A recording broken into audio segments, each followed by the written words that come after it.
Um, I have really learned a lot from Daniel, and you might not know some of his earlier accomplishments in life.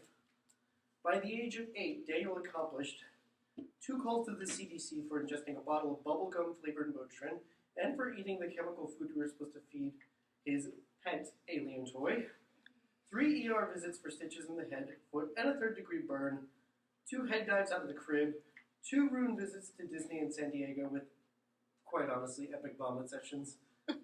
Uh, 1 phone call from the preschool that he escaped through the locked front door and into the parking lot on the first day of school.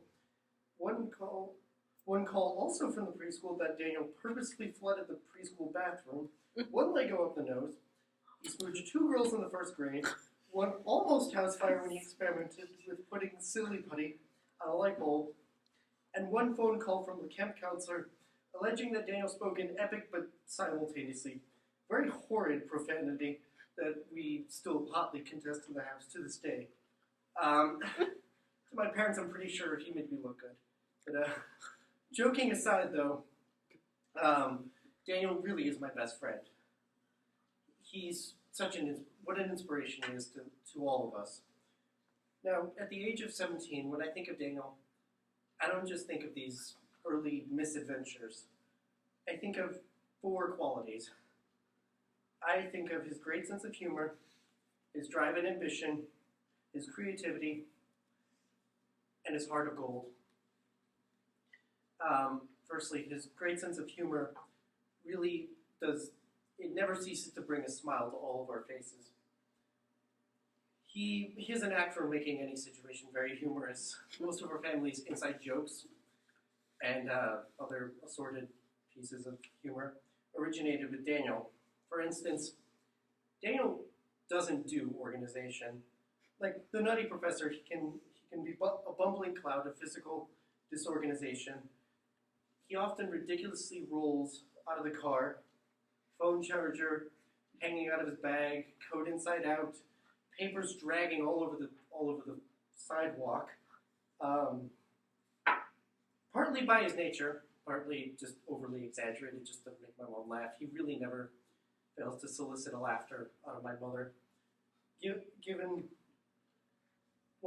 In math class one day, the teacher literally said to him, "Daniel, is there any paper in your house that is not crinkled?"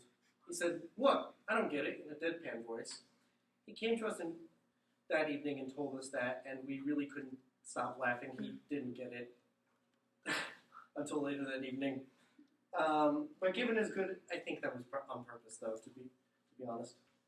Given his good humor, you really wouldn't expect his work ethic and his drive. He is such incredible work ethic. His work ethic is like that of a steam engine that really does not require any fuel. For instance, Daniel placed somewhat high on math, but not to the level that he wanted when he got into high school. He still worked really hard, though. He was not discouraged. He really wanted to get ahead. So he took an accelerated math class over the summer. He worked from day to night all semester. He went to school at 8, came home at 1, and did math till 10 in the evening. And he was very challenged and sometimes very frustrated, but he forged on. He was very successful, and he did move up. He is now set to graduate on the highest track level of math that my high school offers, and I really couldn't be prouder of him. He was also chosen to be a freshman mentor, or an FMP. It's a very prestigious award in our high school, where you get to mentor the freshmen, and it counts as service, and you get all sorts of awards. He worked very hard on his application. Now, this was a challenge for him, though, because he is by nature somewhat of a shy person. And the interview was very silly. They would ask you to recite a movie or a song line that really spoke to you.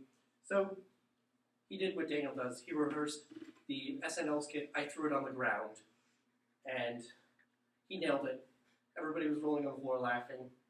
And he was accepted out of 300 different applicants, which I really couldn't be prouder of him for. When Daniel sets his sights on something, he is like that of a cavalry charge barreling over enemy lines, Nothing stops him from achieving his goals.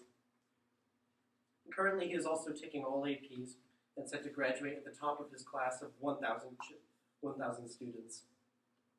Despite these obvious mathematical and scientific abilities, he's also extremely creative. From a young age, Daniel began crafting magnificent Lego creations and mind-blowing Minecraft designs. For a few years in middle school, Daniel tried his hand at acting and really broke a leg. In all the productions he starred in, his cooking in the kitchen is, well, it may be a bit disorganized, like his schoolwork. It paid off for my stomach. This past Halloween, he also used the 3D printer he recently got, and he printed a 1980s Walkman and laser guns. Star-Lord from the Guardians of the Galaxy movie was what he dressed as. And for being as ambitious and well-rounded as Daniel is, you also wouldn't expect his heart of gold. He's very loyal to all those around him, to his family, to his friends. He's the guy that stuck up for me a few times, and he stuck up for anyone he sees, even in the hallway getting bullied, people he doesn't even know. He's extremely hopeful in his class. For instance, he often has to stay after school for his architecture class because he's so busy helping out kids that don't have as much of a grasp on the software as he does during class. He has always been kind to me when I've been the firstborn, because he often had to take a backseat to the many firsts in my life, but he was always kind and loving. He was never resentful or jealous. In conclusion, while Daniel is really not perfect by any means, to me he is the best brother and friend anyone could really ask for. He makes me very proud. It's been a pleasure to see him grow and achieve success, and I can't wait to see what the future has in store for him. Thank you very much for coming. Happy birthday, Daniel.